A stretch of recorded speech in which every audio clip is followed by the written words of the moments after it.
Olá, sejam bem-vindos a mais um Conversas da Mudança, este espaço em que converso com alguns elementos ligados à lista do movimento independente Vamos Mudar, movimento que se candidata às eleições autárquicas nas Caldas da Rainha.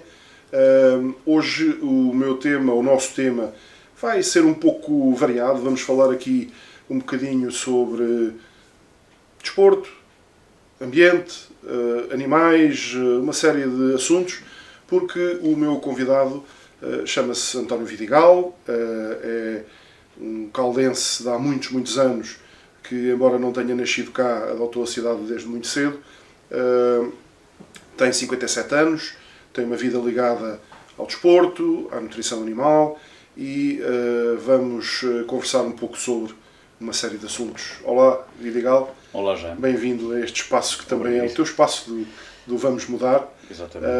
Para conversarmos um bocadinho, deixarmos aqui algumas das ideias em que tu também participaste neste programa que tens aí assim contigo e nestas ideias que o movimento apresenta para a alternativa à cidade das Caldas da Rainha. Quem te conhece bem, conhece um pouco aquilo que é a tua vida. Quem só conhece o teu nome, muitas vezes aparece muito ligado ao Caldas Rugby Clube e ao rugby, que foram muitos anos da tua vida. Sim, foi quase uma dedicação. A minha mulher diz que é o meu primeiro filho. Foi um projeto que começou em 93. Na altura comecei ainda só como atleta, apesar de já não ter idade para jogar, mas era um grupo de carolas que começou já tardiamente. Na altura ainda Caldas Sport Clube, não é? Caldas Sport Clube, que nos acolheu muitíssimo bem. E depois, em 95, comecei-me a envolver com as questões diretivas. Sempre gostei de me envolver, a organizar, a ajudar, a apoiar, a dar a minha colaboração, não só na parte desportiva, mas também na parte diretiva. E fui-me envolvendo até que fundámos em 98 o Caldas Rugby Clube. Pronto, e a partir daí, quer quisesse, quer não, umas vezes não estava com muita vontade, outras vezes estava com mais vontade. Fui presidente do clube durante 18 anos, quando foram 21 anos de dedicação ao rugby aqui nas Caldas. Porque também conseguiste, para o rugby, algumas coisas que eventualmente se calhar não se esperavam, não é? Como Sim, foi. Basicamente ter um campo, porque é uma coisa que nem sempre é fácil para um clube pequena dimensão. E muito novo. Pronto. Quando eu me envolvi nesta parte diretiva e na organização e na orientação da secção de rugby do Caldas Sport Clube, já tinha sido feita a proposta à Federação e ao IPDJ da construção do campo de rugby. Portanto, o saudoso e recentemente falecido Dr. Silveira Botelho já tinha feito essa proposta, quer à Câmara, quer que acolheu bem a ideia, e depois à Federação de Rugby, que viu com bons olhos a possibilidade de surgir mais um campo de rugby relevado em Portugal, que na altura era algo que escasseava. Quando eu me envolvi, passado cerca de um ano, pronto, já apanhei este processo um pouco em andamento, mas digamos que depois numa cumplicidade muito grande com o Zé Luís Silveira Botelho, não só conduzimos este processo da construção do campo de rugby, ou das candidaturas à elaboração de projetos e da apresentação da candidatura e assinatura do protocolo com o IPDJ, mas depois também com a questão da fundação do Caldas Rugby Clube. Ele, na altura, foi ele que organizou os estatutos do Caldas Rugby Clube. Não quis, no entanto, ser um dos fundadores do Caldas Rugby Clube. Lá terá tido as suas razões, na altura. E daí termos sido só 3 pessoas os fundadores do clube. Pronto, e o resto da história já penso que é por demais conhecida da cidade, todo o percurso que nós fizemos, desde o momento em que só tínhamos uma equipa sénior até o momento em que, e não tínhamos campo, começámos a jogar no campo do Carril, na Foz do Arelho, Com péssimas condições. Com péssimas condições, o campo do Carril era pouco maior do que metade do campo de rugby atual, portanto aquilo era muito limitado. E depois íamos nos equipar aos balneários no parque de campismo do outro lado da estrada. Portanto, foram assim umas aventuras engraçadas. Muitos cotovelos e muitos joelhos esfolados naquela terra. E depois passámos para o campo da Quinta da Boneca, pelado também. E pronto, nós tínhamos, havia muitas equipas que vinham jogar connosco que penavam muito quando jogavam contra nós, porque nós estávamos habituados a jogar em campo pelado e a treinar, e eles, sobretudo as equipas de Lisboa, que já vinham habituadas a treinar e jogar em campos relevados, quando viam um campo pelado, às vezes aquilo ia cair no chão. Foram quantos anos de Caldas Rugby Clube? Estive à frente do Caldas Rugby Clube 18 anos. Até há cerca de 3, 4 anos até atrás? 2016, 2017, até há 5 anos 5 anos atrás. Como é que vês a tua saída e como é que sentes que deixaste o clube?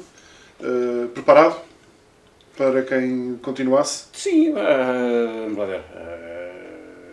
Tudo tem que ter um fim. Tu imaginaste que durante muito tempo que um dia ias ter que te afastar, obviamente, não podia ser, não te podias eternizar, não é? Eu já tinha tentado várias vezes, eu nunca me quis eternizar. Eu acho que estive tempo demais no Caldas Rugby Clube.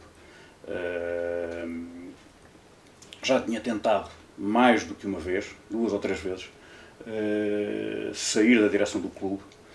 Já tinha falado com diferentes pessoas, com o então Presidente da Assembleia Geral, o Dr. Fernando Silva, mais conhecido pelo Fanoca. Tentei várias vezes, ou provocando eleições, ou nos tempos adequados das eleições, que surgissem novas listas, novas pessoas para a direção do clube, e nunca o consegui. Até que, pronto, em 2016 eu estava esgotadíssimo, até porque na altura já estava a trabalhar em Lisboa há 6 anos, e toda esta vida, quando o clube começou a ganhar uma dimensão muito grande. Em 2008, 2009 tínhamos 2 equipas, uma equipa sénior e uma equipa sub-18, de vez em quando tínhamos uma equipa sub-16, tínhamos ali 2, 3 equipas. Nesta segunda década de 2000, entre 2010 e depois de 2016, quando eu saí, o clube cresceu muitíssimo, passou a ter sub-8, sub-12, sub-10, sub-14, a equipa feminina, sub-16, sub-18, passámos a ter 7, 8 equipas regularmente em competição. Isso deu uma dimensão muito grande ao clube que requeria uma dedicação mais próxima e mais gente a trabalhar e a colaborar. Também foi uma das dificuldades que eu tive, eventualmente pode ser um problema que me pode ser assacado a mim. Sempre tive dificuldade em conseguir criar equipas de trabalho e sempre me senti muito isolado a trabalhar e a liderar o clube. Eventualmente alguma incapacidade minha em conseguir criar essas equipas de trabalho. E isso tornou-se tudo muito cansativo. Depois também tivemos, fruto de todo o trabalho nosso, eu não digo que foi meu, todo o nosso trabalho, conseguimos em 2014 ser campeões nacionais da primeira divisão, com o apoio de uma empresa de Lisboa, mas que depois nos roeu a corda logo a seguir a termos sido campeões nacionais. E isso criou-nos uma situação de déficit grande, porque eu quis manter um positivismo e acreditar que o projeto desportivo que tinha sido criado com o apoio dessa empresa, que se conseguiria, pelo facto de termos sido campeões nacionais, angariar novos patrocinadores, e andámos ali durante 2 épocas com uma estrutura maior do que aquilo que nós tínhamos capacidade para suportar. Pronto, naturalmente isso criou um buraco, um déficit financeiro, um déficit de tesouraria muito grande. Foi algo que foi também uma das coisas que me cansou muito. Não só todo o trabalho, mas também toda esta preocupação de ter 7, 8 pessoas no clube a quem tinha que pagar ordenados, e não saber como é que eles iam pagar. Pronto, isso esgotou-me extremamente, e no princípio de 2016 eu disse, não, já chega, vai haver eleições em maio, e nessa altura eu enviei uma carta a todos os sócios com 5 meses de antecedência, 4, 5 meses de antecedência, e dizer, não estou em condições de continuar à frente do clube, está na altura de aparecerem sócios, aparecerem antigos atletas que se envolvam com o clube, com a direção do clube, com a orientação do clube, e chegou-se a essa Continuas situação. a acompanhar agora o Caldas Rugby Clube? Pouco. Tens noção da situação? Sabes se está... Vou acompanhando minimamente, sei que está razoavelmente estável, conseguiram, felizmente, e há que dar um mérito e o reconhecimento à direção que esteve e que saiu agora há 2 meses, há que lhes dar o mérito, conseguiram resolver a situação financeira, o passivo financeiro que o clube tinha, ainda bem, para o clube, para garantir a sua continuidade. No resto, penso que estejam a passar dificuldades como estão todos os outros. Dificuldades como estão todos, com os problemas com a pandemia, com a quebra de atividade, com a redução significativa a nível dos escalões de formação. Com o afastamento das empresas, com as dificuldades que as empresas têm nos patrocínios, portanto, tudo isso são dificuldades para os clubes. Que os clubes sofrem. Mas pronto, o clube tem uma estrutura de atletas e uma estrutura humana que me leva a acreditar que, com mais ou menos dificuldade, já passou por pior e chegou aonde chegou. Pronto, acredito que a nova direção, apesar de muito jovem, terá capacidade, com o apoio da anterior direção, ou de alguns elementos da anterior direção, terá capacidade para levar o clube para a frente e continuar a crescer. Muito bem. Fizemos aqui este pequeno introito porque as pessoas te conhecem muito da tua ligação ao Caldas Rugby Clube. Se calhar outros não saberão tanto que a tua formação é na área da agropecuária, com pós-graduação em gestão alimentar, gestão e segurança alimentar, ligado muito à vida animal também, não é? E que durante bastantes anos estiveste ligado ao Jardim Zoológico de Lisboa, também é uma empresa da cidade ligada à produção de pet food, portanto, alimentação para animais de companhia. Que ligação é que tu ainda tens a estas áreas? Ou já te deixaste disto tudo? Neste momento não tenho ligação nenhuma. Estou numa fase de transição, e nomeadamente com o desenvolvimento de um projeto pessoal de uma empresa que tenho, e aí estou a dedicar toda a minha atenção, mas foram digamos que 26 anos, 27 anos ligado a esta área animal. Portanto, numa primeira fase no Departamento de Nutrição Animal do Jardim Zoológico de Lisboa, depois regressei a isto por uns 6 anos e meio, depois regressei às Caldas, e onde estive a liderar as rações Avenal, na altura em que as rações Avenal fizeram a transição da produção de rações de animais de produção para ração para animais de companhia. E coincidiu também com o alargamento da empresa? Coincidiu, pronto, liderei também, acompanhei todo o processo de expansão quando criámos uma nova linha de produção. Foi, digamos, o boom nas rações Avenal, em termos de produção, ou capacidade de produção, porque quando eu saí na altura nem estávamos a explorar todo o potencial que a fábrica na altura tinha, e regressei ao Jardim Zoológico, onde fui liderar um projeto de instalação e depois de funcionamento de um hotel para animais de companhia. Inicialmente estava pensado ser só para cães e gatos, mas depois a administração do Jardim Zoológico entendeu que deveria ser para todos os animais de companhia, e recebíamos desde dragões, barbudos, serpentes nunca recebemos, mas umas iguanas, papagaios, furões, coelhos, pronto, uma panóplia grande do que são os animais de companhia, que não são só cães e gatos. E isso deixa-te uma ligação próxima, certamente, aos animais, é inevitável, não é? Sim, claro. Isso também tem uma formação de base. Tem também uma ligação àquilo que tu estás agora a desenvolver também em termos de projeto de pessoal, não é? Sim. Ou seja, estás a replicar um pouco aquilo do Jardim Zoológico para um projeto teu, não é? E como é que tu vês a forma como se lida com os animais hoje em dia, com estas novas leis que surgiram há relativamente pouco tempo, por causa dos animais abandonados, a forma como têm que ser recolhidos? Antigamente abatiam-se animais, agora não se abatem. Sim, que problemas e que complicações é que isto pode trazer a uma autarquia, e como é que estas coisas se podem analisar e pensar? Trazem muitos problemas a uma autarquia. Antigamente era fácil, antigamente não é? era fácil, era pouco humano, era pouco animal. Era pouco animal, havia pouco, não havia respeito pelo bem-estar animal, pelo animal. Portanto, e a solução era a eutanásia, mais vulgarmente abater os animais.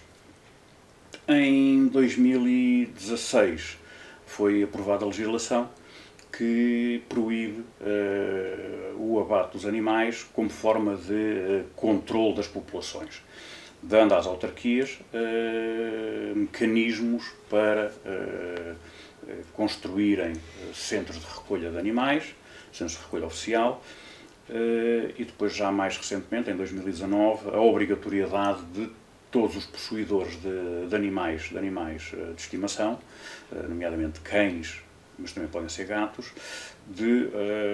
mas obrigatoriamente os cães serem registados e levarem um chip e estarem registados no sistema de identificação animal, que para controlar as populações, quando um animal foge, quando um animal desaparece, saber-se a quem é que pertence o animal. Se for recuperado, tem que se encontrar o dono. Tem que se encontrar o dono.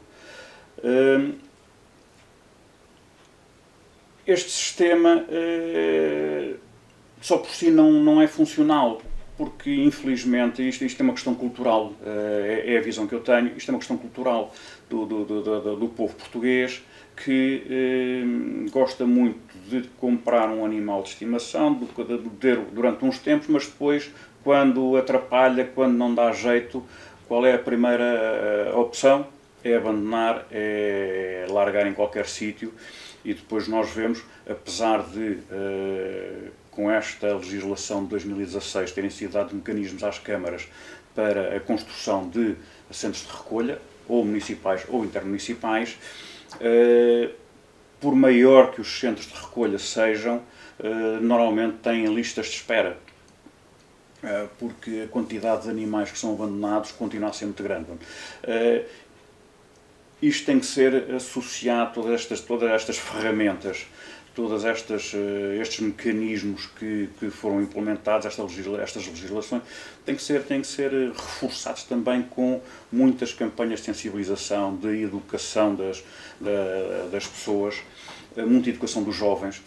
Tenho pouca experiência que vivi no Jardim Zoológico, que fazíamos um trabalho muito grande a nível do departamento pedagógico, de educação ambiental, de educação para a conservação, e é um pouco aquilo que eu vejo que é necessário para esta questão do abandono dos animais. Não só a necessidade da autarquia investir na criação de um centro de recolha de animais oficial em condições, com capacidade, com maior capacidade, dotado de melhores equipamentos, com pessoal qualificado, mas também temos que apostar na educação, na sensibilização, e recorrendo também às associações que já estão no terreno, que já têm também já têm muita dessa experiência.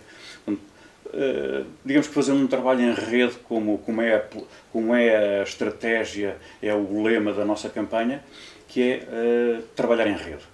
E é um pouco essa a visão que nós temos no Vamos Mudar, da possibilidade de, não só a autarquia, com meios que existem, ainda recentemente foi publicado um aviso do ICNF em que estão abertas candidaturas para fundos comunitários para a construção ou modernização de centros de recolha oficial, uma candidatura que abriu a 22 de julho e que termina a 15 de outubro, portanto, se não formos nós, que seja o atual Executivo a fazer essa candidatura, mas que nós, Caldas da Rainha, necessitamos de um centro de recolha de animais abandonados ou errantes. Aquilo que existe neste momento não é suficiente? Não é suficiente. Portanto, é melhor do que aquilo que existia, porque aquilo que existia é melhor nem falar.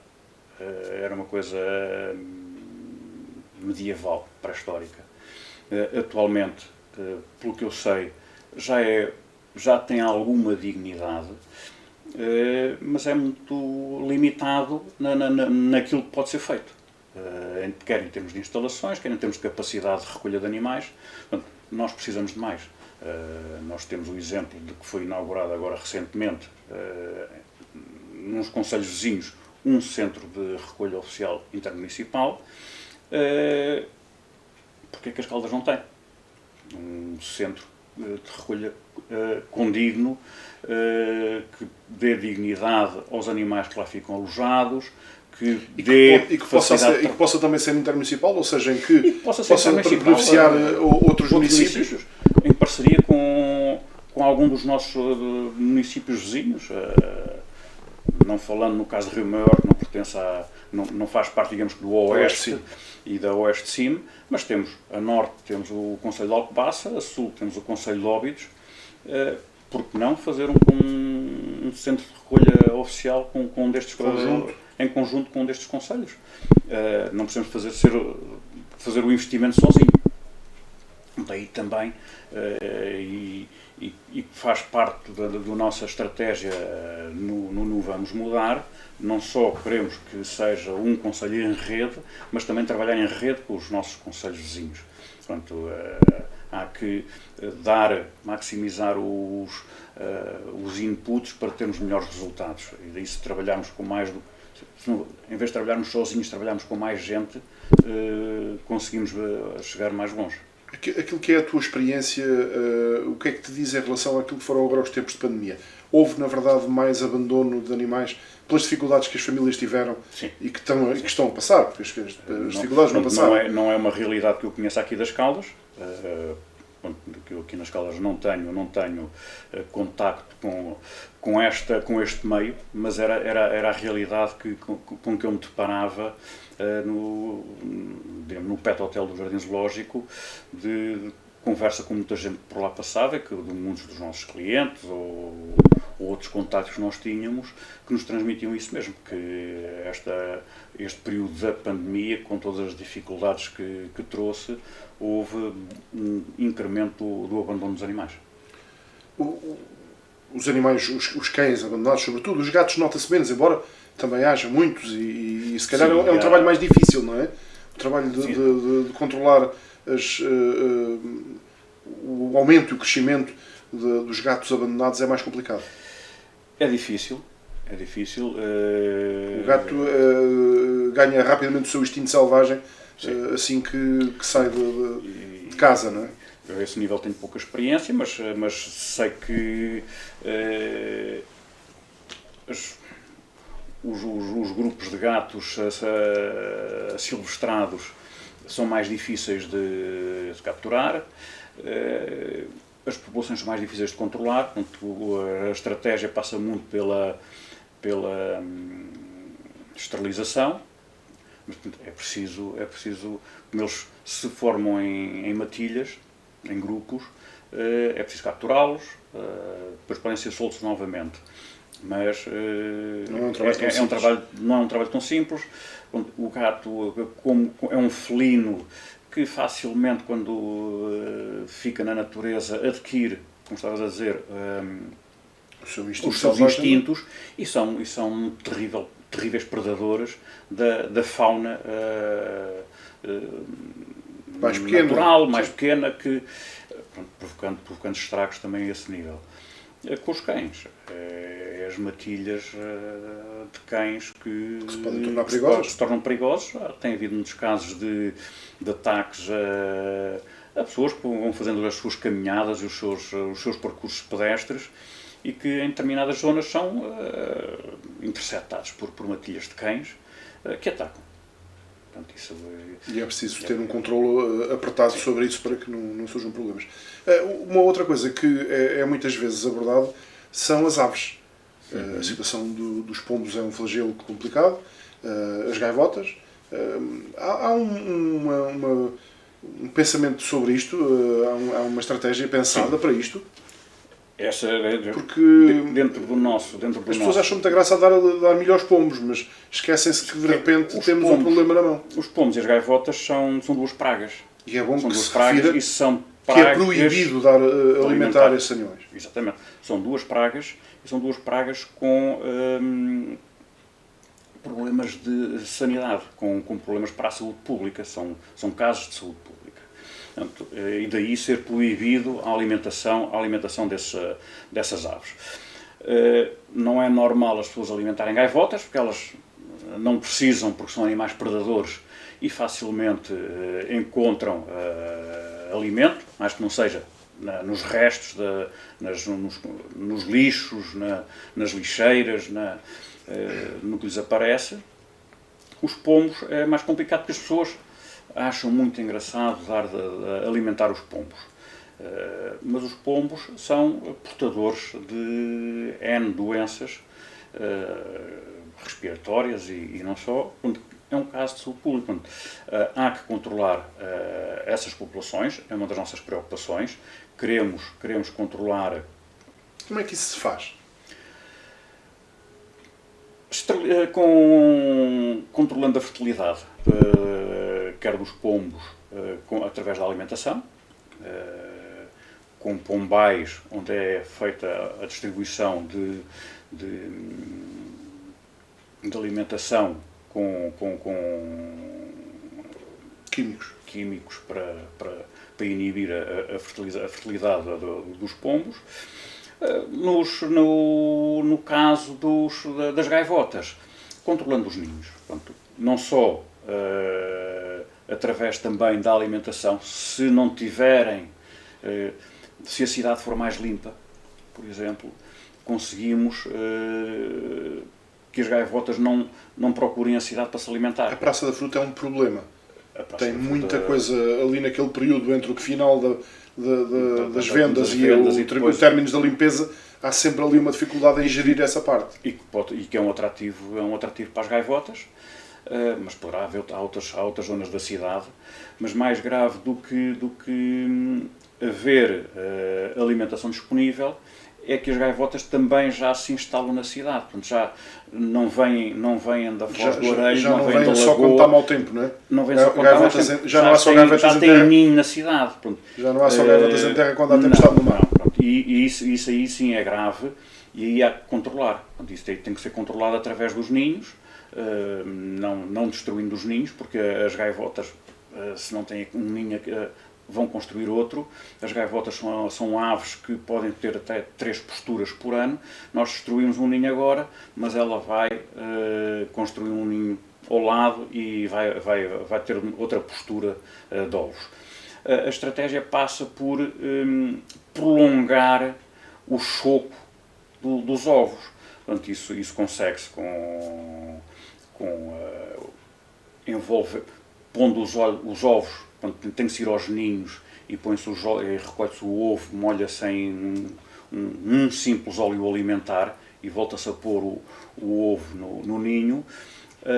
E nessa situação o ovo já não vai eclodir, fica degradado com o tal banho no óleo alimentar, mas o ovo está no ninho. Aí a gaivota vai chocando aquele ovo ad eterno, até se aperceber, já tardiamente no ciclo do ano, que aquele ovo já não vai dar nada, então teria necessidade de outra postura. Então, isso já consegue-se interromper estes ciclos de postura.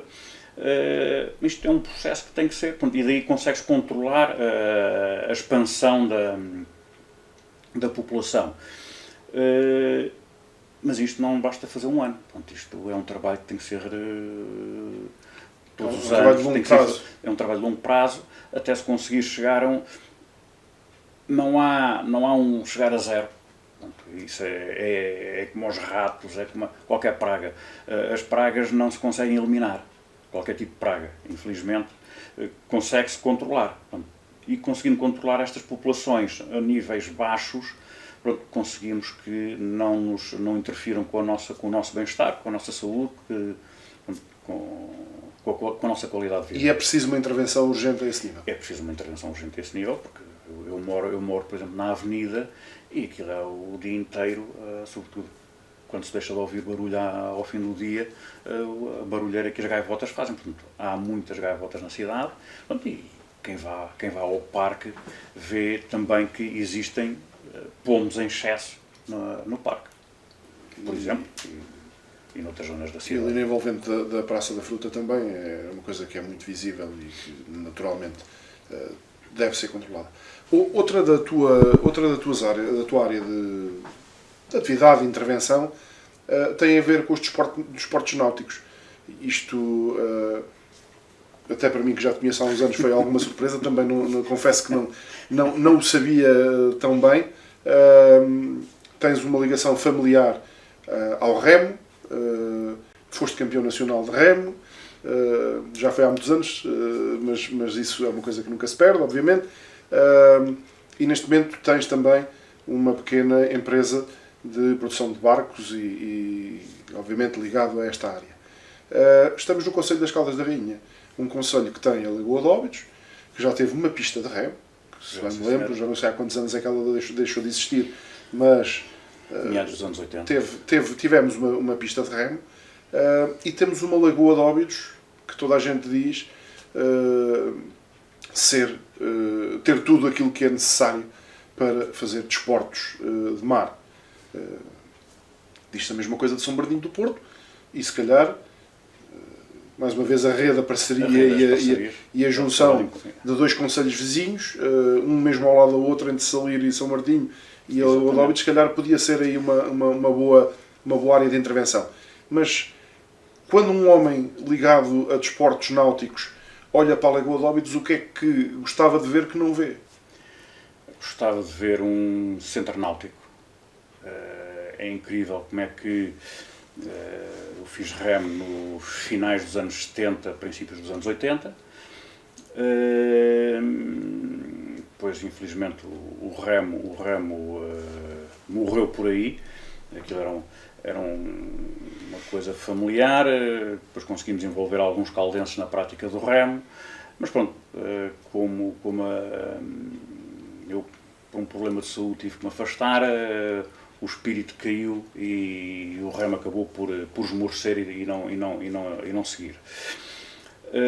Mas daí para cá, sobretudo nos últimos anos, com o paddle, com o windsurf, com a vela, com o kitesurf, tem sido exponencial o crescimento das atividades náuticas na Lagoa de Óbidos.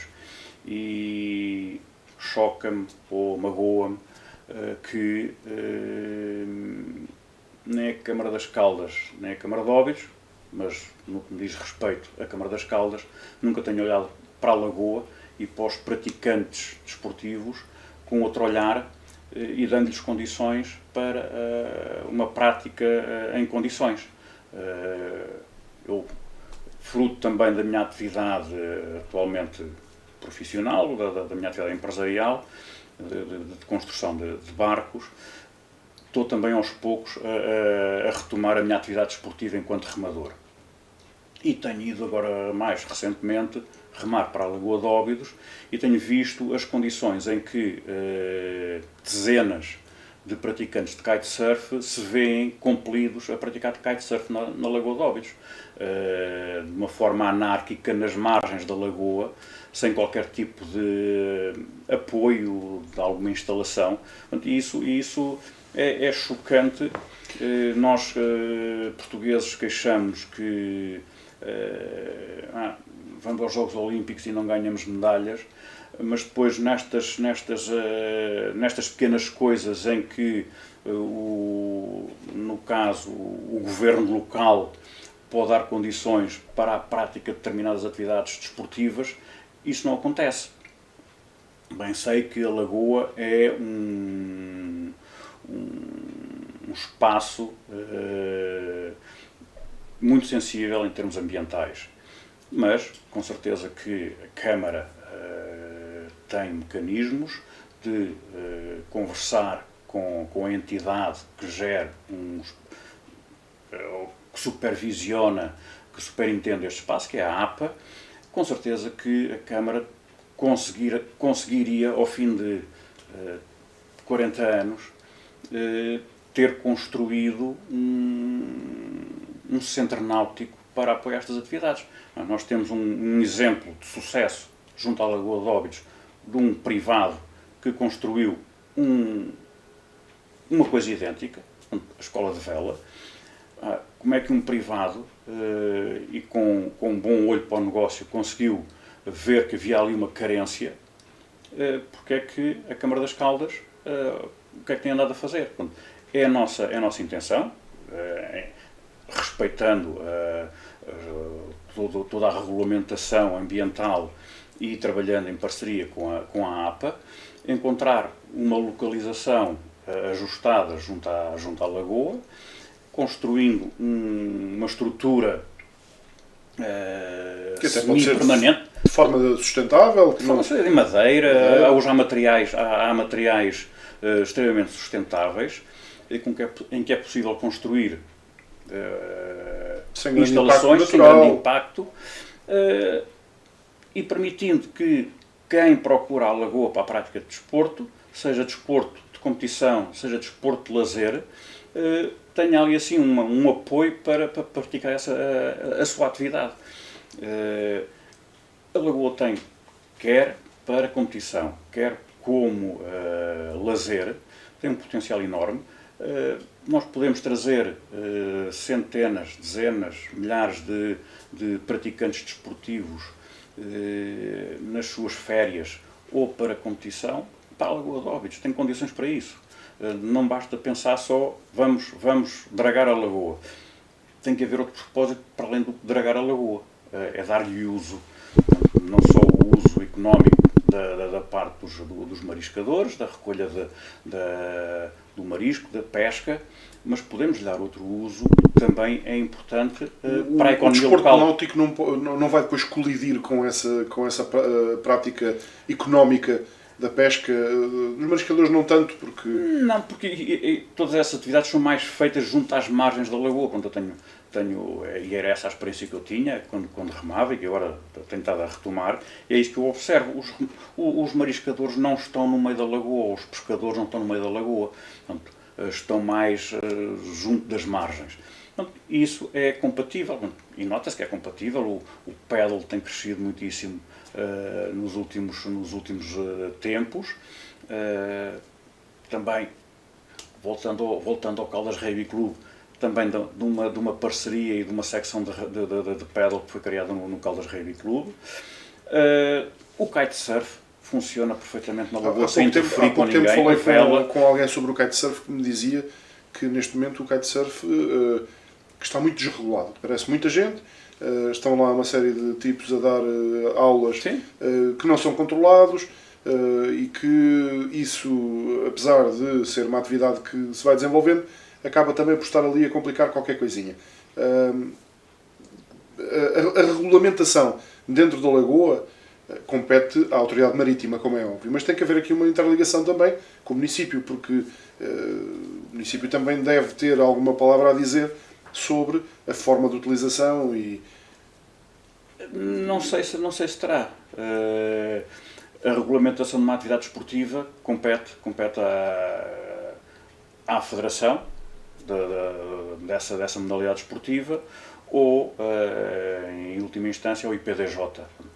É quem tutela a atividade esportiva e que deverá definir as regras com que essas escolas funcionam.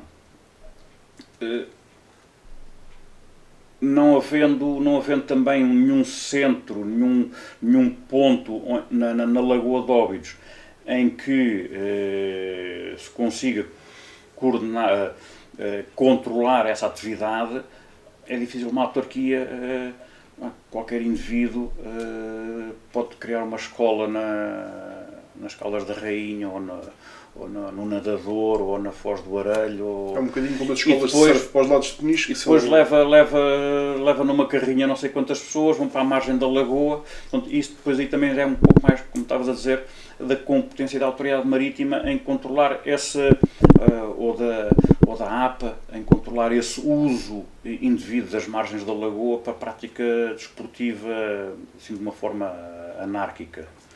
Eu vou-te fazer uma pergunta que é mais ou menos a resposta, eu sei que é perguntar ao que se quer ver, mas imagino que gostarias de voltar a ver uma pista de remo na Lagoa. Seria interessante.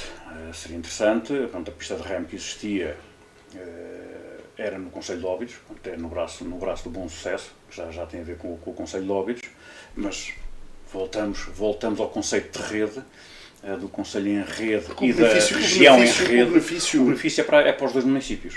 Tem que ser aproveitado por ambos. Dos dois lados. Agora, isso implicaria primeiro que todo o braço do Bom Sucesso fosse devidamente dragado.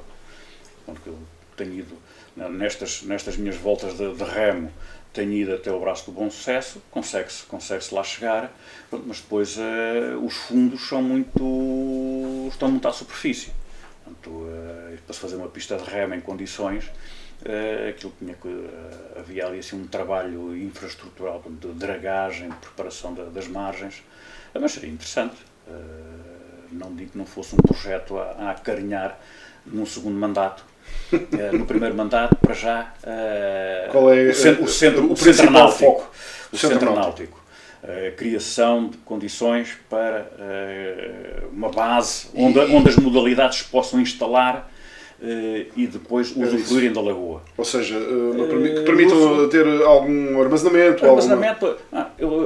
Eu, enquanto cidadão, enquanto remador, eu tenho que levar o meu barco em cima do carro das Caldas para a Foz do Arelho. Portanto, estamos a falar de um barco que custa 12 mil euros. Em cima do carro não lhe dá muita saúde, com a vibração toda da estrada. Portanto, por muito cuidado que eu tenha e por muito preparada que esteja a estrutura em cima do carro para o transporte do barco, causa dano. Portanto, estamos a falar de um barco de madeira, que é isso que eu produzo. Não é um barco de fibra de carbono, tem outras resistências, portanto é um barco mais sensível. Se eu tiver uma instalação, se eu tiver um centro náutico, um posto náutico, um armazém na Foz do Arelho, que é uma fonte de rentabilidade para o próprio município, porque o aluguer de espaços, o que for, obviamente que é muito mais fácil ter o barco nesse sítio e depois só ter que nos deslocar para lá e pegar no barco e ir para dentro da lagoa. Depois, tendo estas condições criadas, tendo o incentivo à prática desportiva náutica na lagoa criado, aí podemos pensar em criar condições para a organização de eventos.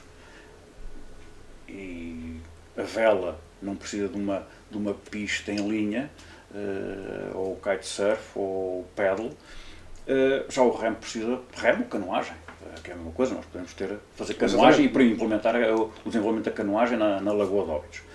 Aí já precisam de uma pista em linha, pronto, isso já é um outro tipo de investimento, tem que ser pensado. Tem que ser balizado, tem que ter boias, tem que ser pensado a longo prazo, a médio e longo prazo, pronto, mas começar a construir o edifício pela base. A base neste momento é instalações náuticas junto à lagoa. A tua participação no programa do Movimento Vamos Mudar passou não só pela parte desportiva, mas também pela parte ambiental. Eu queria fazer uma passagem muito breve, porque também conto falar com a Maria de Jesus sobre a área ambiental. Qual é a maior preocupação ambiental do Concelho das Caldas neste momento que o Vamos Mudar gostava de ter capacidade de intervenção e de resolução?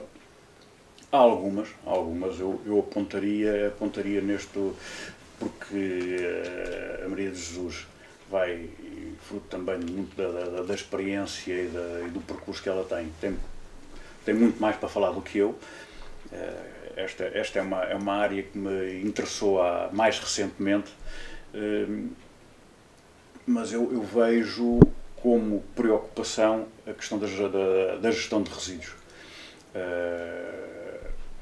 Nós falamos e fala-se muito hoje em dia da sustentabilidade. A sustentabilidade não é só ambiental, temos a sustentabilidade económica, a sustentabilidade social, isso, quer a sustentabilidade social, já cá esteve a Sara Oliveira a falar, a sustentabilidade económica, há de cá estar o Joaquim Beato a falar, depois temos a sustentabilidade ambiental. E um dos pilares na sustentabilidade ambiental é a gestão de resíduos, a reciclagem. Temos que criar mecanismos de tornar cada vez mais a economia circular, portanto, o reaproveitamento, a reutilização dos resíduos, portanto, fazer uma triagem seletiva de tudo o que é resíduos. Mas o município terá condições para o fazer ou tem que se servir destas empresas que existem, da região oeste, das empresas que estão criadas? O município não tem um ecocentro. E isso é algo importante? É algo importante. É algo importante porque nós, não só para já, dependemos da Valor Sul para a reciclagem, para a recolha dos resíduos, do que já está a ser triado, os vidrões, os papelões, mas queremos ir mais longe, não há uma recolha seletiva de resíduos orgânicos. E hoje em dia os resíduos orgânicos representam, hoje em dia não, mas desde sempre, representam 30% ou 40% do que são os nossos resíduos do dia a dia. E não é feito um trabalho de triagem deste tipo e de recolha deste tipo de resíduos. Portanto, há que implementar a nível municipal formas de... e não vamos inventar nada. Portanto, basta olhar para outros municípios que já estão muito mais avançados, que já têm trabalho de há 20 anos para cá, nesta área da triagem seletiva de resíduos, para percebermos o que é que temos que fazer. E o que temos que fazer temos um caminho muito grande para fazer. Já é feito alguma coisa, mas ainda é muito residual. Pronto. Começaríamos pela tal criação de um ecocentro, onde trabalharia depois em parceria com a Valor Sul, que é a entidade especializada em termos da recolha de resíduos e depois da sua distribuição para os operadores que fazem o reaproveitamento dos resíduos que são possíveis de reciclar. Mas esse é um dos aspectos que nos preocupa, a limpeza da cidade. É outro aspecto que nos preocupa, porque não é só limpar a zona mais central da cidade, há muitas zonas da cidade que não são devidamente limpas. E depois não é só a cidade, é o resto do concelho. Portanto, nós temos que pensar também que as freguesias merecem o mesmo tratamento equitativo que tem a cidade. Portanto, não podemos só ficar pela limpeza da cidade, depois as freguesias logo tratam da limpeza das freguesias. Não, isto tem que ser um pensamento global, a autarquia, em conjunto com as juntas de freguesia, ter uma política para a limpeza de todo o concelho. António, estamos a chegar ao fim do nosso tempo, mas obviamente no espaço final, para te dirigires a quem nos acompanha, a quem são os eleitores do próximo dia 26 de setembro, o que é que o António Vidigal tem para dizer a quem nos está a vir a ouvir? Não, aquilo que eu quero dizer é que, independentemente das convicções, independentemente das ideias, apelar a que as pessoas vão votar. Nós temos ideias diferentes, não vamos não vamos deitar fora o que está feito. Acreditamos que há muito trabalho que está feito, que é muito bom, mas queremos fazer diferente, queremos fazer mais acreditamos que vamos conseguir estar mais perto das pessoas e ouvir o que elas têm para nos dizer, transmitir-nos quais são os seus problemas do dia-a-dia para nós resolvermos, que é isto que nós queremos, é resolver os problemas das pessoas no seu dia-a-dia, e acreditamos que com isso podemos mudar a vida do nosso concelho, acreditamos que podemos mudar a vida das pessoas, e daí apelamos que votem, acima de tudo votem, se puderem, votem no Vamos Mudar, porque acreditamos que podemos ter impacto positivo na vossa vida. António Vidigal é um dos candidatos na lista à Câmara Municipal, candidato a vereador, obviamente, na lista à Câmara Municipal pelo movimento independente Vamos Mudar. Foi o meu convidado de hoje e neste espaço das Conversas da Mudança. Conversámos um bocadinho sobre desporto, um bocadinho sobre animais, sobre ambiente. É um homem versátil, está aqui em várias áreas. António, muito obrigado pela tua disponibilidade, obrigado pelo teu tempo. Obrigadíssimo. Quanto a nós, hoje ficamos por aqui, mas vamos estando todas as quartas-feiras até às eleições neste espaço das Conversas da Mudança, com outros candidatos, à Câmara Municipal, candidatos à Assembleia Municipal. Vão acompanhando, vão ficando connosco e não esqueçam, dia 26 de setembro, vamos mudar para melhor. Obrigado.